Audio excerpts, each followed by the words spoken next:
Everyone, स्वागत है आप सभी का। आज हम सॉल्व करेंगे 25 मोस्ट इम्पॉर्टेंट क्वेश्चन जो यूजीसी नेट के लिए काफ़ी महत्वपूर्ण है। अगर आप यूजीसी नेट की तैयारी कर रहे हैं तो आपका बहुत अच्छा प्रैक्टिस हो जाएगा। साथ ही अगर बीए फर्स्ट ईयर में एडमिशन लेने वाले हैं तो भी ये वीडियो आपकी काफ़ी हेल्प करने वाली है। तो चलिए फिर देर न करते हुए शुरू करते हैं, सॉल्व करते हैं 25 महत्वपूर्ण क्वेश्चन। ठीक है, फर्स्ट क्वेश्चन है हमारा, निम्नलिखित में से कौन सा सामाजिक संस्था का उपयुक्त उदाहरण है, यानी सामाजिक संस्था का एक बेहतरीन उदाहरण कौन सा है। तो ऑप्शन हमारा बाजार, ट्रेड यूनियन, राजनीतिक दल, एनजीओ। एनजीओ, राजनीतिक दल, ट्रेड यूनियन कुछ हद तक समिति का उदाहरण है, लेकिन बाजार व्यवस्था पूरी तरीके से सामाजिक संस्था का उदाहरण है। ठीक है, तो राइट आंसर हमारा हो जाएगा ए, बाजार। सेकेंड क्वेश्चन है, एक संस्कृति से दूसरी संस्कृति में लक्षणों का संचरण सामाजिक रूप से कहा जाता है। ऑप्शन देख लीजिए, परिणाम, प्रसार, अस्मिता, अपमान। ठीक है, जब एक संस्कृति से दूसरी संस्कृति में लक्षणों विशेषताओं का जाना सामाजिक रूप से क्या कहा जाएगा, प्रसार कहा जाएगा। प्रसार क्या है, यहाँ की विशेषता यहाँ पहुँच गई, यहाँ की विशेषता यहाँ आ गई, यहाँ के लक्षण यहाँ, यहाँ के लक्षण यहाँ। ठीक है, तो उसी तरह इस संस्कृति के कुछ लक्षण इस संस्कृति में पहुँच गए और इस संस्कृति के लक्षण इस संस्कृति में पहुँच गए। ठीक है, तो यहाँ पे हमारा राइट आंसर हो जाएगा बी। हम पूरी तरीके से डिस्क्राइब करने की कोशिश कर रहे हैं, आपको समझाने का प्रयास कर रहे हैं, बार बार इसलिए रिपीट कर रहे हैं ताकि आपको समझ में आ जाए। चलिए आगे बढ़ते हैं। निम्नलिखित में से कौन विकासवाद के चक्रीय सिद्धांत का प्रस्तावक है। विकासवाद के चक्रीय सिद्धांत की बात हो रही है। रेखीय सिद्धांत, चक्रीय सिद्धांत, सामाजिक परिवर्तन के सभी सिद्धांत हैं। ऑप्शन देख लेते हैं, पार्सन्स, दुर्खिम, स्पेंगलर, स्पेंसर। ठीक है, तो इसमें हमारा राइट आंसर हो जाएगा सी, ओ स्पेंगलर, जो चक्रीय सिद्धांत की बात करते हैं। चक्रीय सिद्धांत में क्या होता है, सामाजिक परिवर्तन की जो गति होती है वो एक चक्र की भांति घूमती है, वापस लौटकर उसी जगह पे आती है। और एक बहुत अच्छा उदाहरण देते हैं समाजशास्त्री कि इतिहास अपने आप को दोहराता है, ऐसा इस सिद्धांत में माना जाता है। तो इसमें ओ स्प्रिंगलर हैं, कुछ और समाजशास्त्री हैं, पेरेटो, टायनबी, सोरोकिन, जो चक्रीय सिद्धांत के समर्थक हैं। ये मानते हैं कि इतिहास अपने आप को दोहराता है। चलिए आगे बढ़ते हैं। बहुत इंपॉर्टेंट क्वेश्चन, कई बार ये पूछा भी जा चुका है। कमला एक कॉलेज में पढ़ाती है, किटी पार्टी का आयोजन करती है, बेटी की देखभाल करती है और महिला संगठन के बैठक की अध्यक्षता करती है। यहाँ पर किस भूमिका की अवधारणा दी गई है। ठीक है, तो पहले देख ले, कॉलेज में पढ़ाती है, टीचर है, किटी पार्टी का आयोजन करती है, आयोजक है, बेटी की देखभाल करती है, माँ है, अध्यक्षता कर रही है, अध्यक्ष है। अब चलिए ऑप्शन भी देख लेते हैं। भूमिका संघर्ष, भूमिका सेट, कई भूमिकाएं जिसे बहुविधि भूमिकाएं भी कहा जाता है, भूमिका बनाना। ठीक है, तो राइट आंसर हो जाएगा हमारा सी, कई भूमिकाएं, कई अलग अलग भूमिकाओं का निर्वहन कर रही है। टीचर है, माँ है, अध्यक्ष है, आयोजक है। ठीक है, यहाँ पे अलग भूमिका, यहाँ पे अलग भूमिका, यहाँ पे अलग भूमिका, यहाँ पे अलग। ठीक है, तो कई भूमिकाएं, बहुविधि भूमिकाओं का आयोजन हो रहा है। ठीक है, भूमिका संघर्ष क्या होता है, दो अलग अलग भूमिकाएं, जैसे एक न्यायाधीश के सामने उसका बेटा खड़ा हो जाए और उसे जजमेंट करना हो, तो वहाँ पे पहले वो बाप बनेगा, फिर क्या वो जज। वो दोनों भूमिकाएं संघर्ष का रूप धारण कर लेंगी। ठीक है, कि बाप के रूप में वो सज़ा नहीं दे पाएगा और न्यायाधीश के रूप में सही न्याय नहीं कर पाएगा। ठीक है, तो यहाँ पे कई भूमिकाएं हैं जो कमला के द्वारा आयोजित की जा रही है, इसलिए हमारा राइट आंसर हो जाएगा सी, कई भूमिकाएं। चलिए आगे बढ़ते हैं। निम्नलिखित में से कौन सी जोड़ी सही नहीं है, यानी जो अवधारणा और समाजशास्त्रियों के नाम दिए गए हैं वो कौन से हैं जो मेल नहीं खा रहे हैं। तो यहाँ पे जो ऑप्शन है हमारा डी, पवित्र और प्रोफेन की अवधारणा, यहाँ पे काम्टे लिखा है, काम्टे के द्वारा नहीं दी गई है, जबकि यह अवधारणा दुर्खिम के द्वारा दी गई है। पवित्र और साधारण की बात करते हैं वे धर्म की अवधारणा देते समय, जबकि सामाजिक विकास का सिद्धांत स्पेंसर के द्वारा दिया गया है, वर्स्टेहन वेबर के द्वारा दिया गया है, रेंटियर क्लास की बात पेरेटो करते हैं। ठीक है, चलिए आगे बढ़ते हैं। सामाजिक परिवर्तन के निम्नलिखित विश्लेषकों में से किसने रेंटियर और सट्टेबाज शब्द का प्रयोग किया? अभी पेरेटो की बात हो रही थी ऊपर वाले क्वेश्चन में। चलिए यहाँ पे देखते हैं, राइट आंसर हमारा हो जाएगा वी पेरेटो। इन्होंने अभिजात वर्ग के अवधारणा देते समय रेंटियर और सट्टेबाज शब्द का प्रयोग किया है।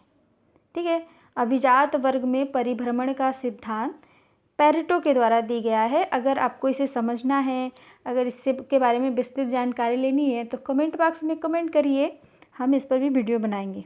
ठीक है, चलिए आगे बढ़ते हैं। राजपूतीकरण की अवधारणा किसके द्वारा गढ़ी गई?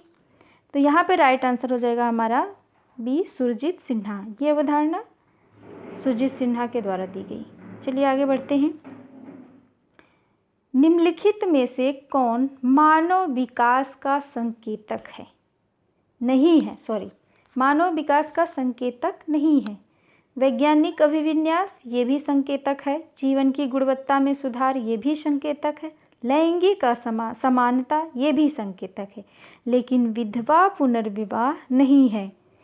विधवा विवाह समाज में अनुचित माना जाता था, लेकिन बाद में कानून बना करके इसे वैध माना गया, तो ये सामाजिक विकास की श्रेणी में नहीं आता है। चलिए आगे बढ़ते हैं। निम्नलिखित में से किस भारतीय समाजशास्त्री अध्ययन में संरचनात्मक कार्यात्मक दृष्टिकोण अपनाया गया था? ये पुस्तकों के नाम हैं, ठीक है, और ये पूछा जा रहा है कि किसमें संरचनात्मक प्रकार्यात्मक शब्द का विचारधारा का प्रयोग किया गया है। तो राइट आंसर हो जाएगा हमारा दक्षिण भारत के कुर्गों में समाज और धर्म। ये पुस्तक एम.एन. श्रीनिवास के द्वारा लिखी गई थी। इस पर अगर विस्तृत जानकारी आपको चाहिए तो हमारे चैनल पे जाइए, संस्कृतिकरण नाम से वीडियो बना हुआ है, उसमें आपको इसके बारे में विस्तृत जानकारी मिलेगी। एम.एन. श्रीनिवास ने इस अवधारणा का श्रेय कहाँ पे दिया, कहाँ पे अध्ययन किया, ठीक है, किस गांव में जा कर के उन्होंने इस पुस्तक के बारे में बात की, ठीक है, कहाँ पे इस पुस्तक को लिखा, ठीक है, इस सब के बारे में आपको विस्तृत जानकारी वहाँ पे मिल जाएगी, तो आप जाके वहाँ चेक कर सकते हैं। नेक्स्ट क्वेश्चन है, 73वां संविधान संशोधन किसके लिए जिम्मेदार है? तो राइट आंसर हो जाएगा हमारा बी, ग्रामीण महिलाओं का सशक्तिकरण। 73वां संविधान संशोधन ग्रामीण महिलाओं के सामाजिक, राजनीतिक, आर्थिक अधिकार की बात करता है। ठीक है, तो राइट आंसर हमारा बी। चलिए आगे बढ़ते हैं। परिभाषा दी गई है और पूछा गया है किसके द्वारा, किसने बयान दिया कि जाति बंद वर्ग है और खुली वर्ग खुली जाति है। यानी जात क्या है, बंद वर्ग है, हम यहाँ पे एक बार आ गए तो फिर दोबारा नहीं जा सकते। वर्ग खुली जाति है, यानी वर्ग एक खुली जाति यानी खुली समाज व्यवस्था है, यहाँ पे हम जा भी सकते हैं, आ भी सकते हैं। तो ये बात कही थी डी हरदीमन ने। ठीक है, चलिए आगे बढ़ते हैं। डूइंग जेंडर की बात की जा रही है, के साथ काम करने की आवश्यकता है। कौन सा ऑप्शन सही है? तो ऑप्शन भी देख लेते हैं। केवल महिलाओं और पुरुषों को भी, केवल महिलाएं, तो यहाँ पे डूइंग जेंडर की बात ही खत्म हो गई। महिलाओं और पुरुषों को भी मतलब आप ऑप्शनल है कि इनको भी रख सकते हैं। महिलाओं और पुरुषों को अलग अलग, यानी यहाँ महिलाएं यहाँ पुरुष, तो ये तीनों ऑप्शन गलत है, जबकि महिला और पुरुष एक साथ। ठीक है, तो ये यहाँ पे डूइंग जेंडर की बात हो रही है। गरीबी की संस्कृति की अवधारणा किसके द्वारा गढ़ी गई? तो यहाँ पे राइट आंसर हो जाएगा हमारा ऑस्कर लुईस। इन्होंने गरीबी की संस्कृति की अवधारणा दी है। गरीबी की संस्कृति यानी एक परिवार है वो गरीब है, फिर उसकी अगली पीढ़ी भी गरीब, अगली पीढ़ी भी गरीब, और फिर क्या हुआ, मान लिया गया कि हम गरीब ही रहेंगे।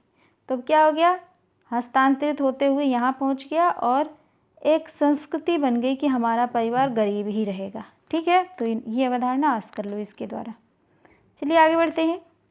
एक्शन एंड इट्स एनवायरनमेंट पुस्तक लिखा गया, तो यहाँ पे राइट आंसर हो जाएगा हमारा AC जेफरी। ये पुस्तक इनके द्वारा लिखी गई। चलिए आगे बढ़ते हैं। भारत में विविधता में एकता, ठीक है, के संदर्भ में इस्लामीकरण, यानी विविधता में एकता यानी कई संस्कृतियाँ, कई धर्म के लोग आज भी एक साथ रहते हैं, तो भारत में विविधता में एकता है। यानी इतनी सारी संस्कृतियाँ होने के बाद भी हम एक सूत्र में बंधे हुए हैं।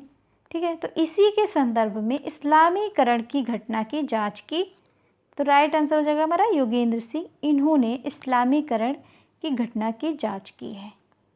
ठीक है, चलिए आगे बढ़ते हैं। 1960 के दौरान भारत के विकास को सॉफ्ट स्टेट के रूप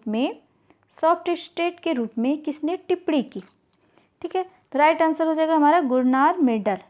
इन्होंने सॉफ्ट स्टेट की बात की और इसी को आधार बनाकर इन्होंने टिप्पणी किया। चलिए आगे बढ़ते हैं। वैध संरचना, नाजायज अवसर संरचना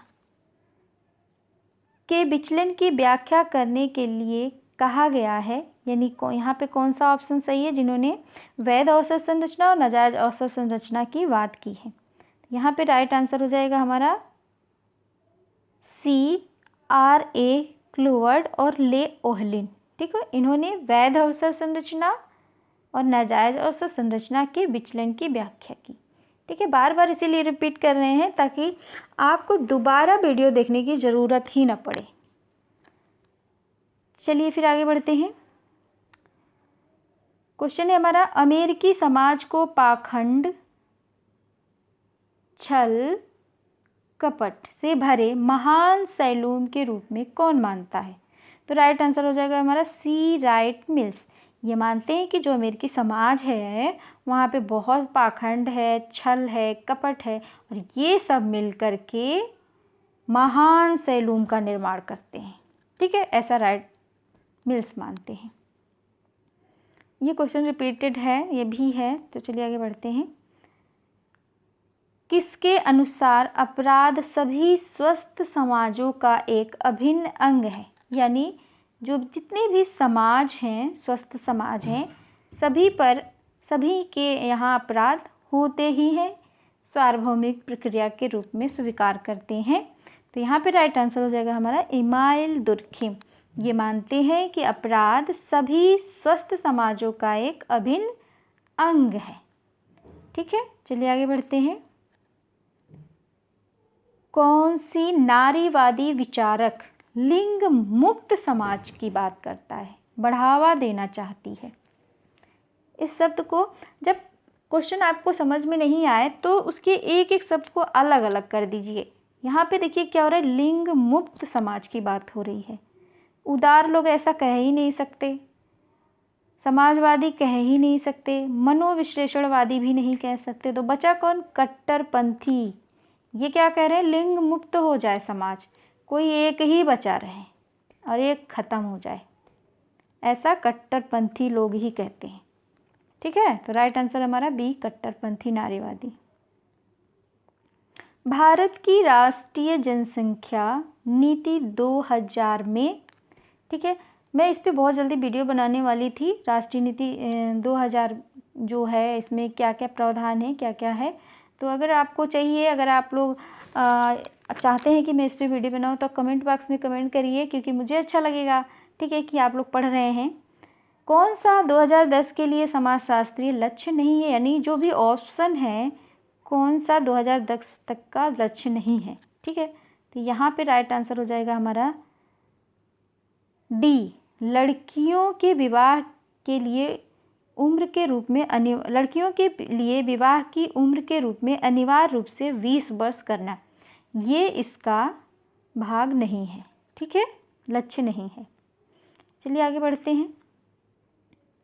आर्थिक विकास में महिला की भूमिका, ठीक है, महिलाओं से रिलेटेड क्वेश्चन तो ज़रूर ही पूछे जाते हैं, चाहे कोई भी पेपर हो रहा हो, जब तक इससे क्वेश्चन और ख़ासकर महिला विकास की बात हो तो क्वेश्चन ज़रूर पूछा जाता है। ठीक है, तो आर्थिक विकास में महिला की भूमिका नामक पुस्तक का लेखक कौन है? तो यहाँ पे राइट आंसर हो जाएगा हमारा एस्तेर बोसेरूप। ठीक है, इन्होंने ये पुस्तक लिखी है। ठीक है, आगे बढ़ते हैं। हमारा अंतिम क्वेश्चन है, फिनोमिनोलॉजिकल समाजशास्त्र के साथ सबसे अधिक निकटता से कौन जुड़ा हुआ है? ठीक है, तो यहाँ पे राइट आंसर हो जाएगा हमारा सी, अल्फ्रेड शुट्ज़। विस्तृत अध्ययन करने का श्रेय है इनको। हुर्सल जो जनक माने जाते हैं फिनोमिनोलॉजी के। ठीक है, लेकिन अगर माना जाए कि जैसे विस्तृत अध्ययन किसने किया, व्यवस्थित अध्ययन किसने किया, तो अल्फ्रेड शुट्ज़ हैं। ठीक है, जैसे समाजशास्त्र के जनक काम्टे माने जाते हैं। ठीक है, काम्टे। लेकिन अगर अभी क्वेश्चन पूछा जाए कि वैज्ञानिक अध्ययन सर्वप्रथम किसने किया, व्यवस्थित अध्ययन किसने किया, तो वहाँ पे दुर्खिम की बात आ जाती है। ठीक है, तो इस तरह हमने 25 क्वेश्चन कंप्लीट किया। ठीक है, और आई होप कि आपको वीडियो समझ में आया होगा। तो लाइक शेयर सब्सक्राइब करना बिल्कुल ना भूलें। Thank you.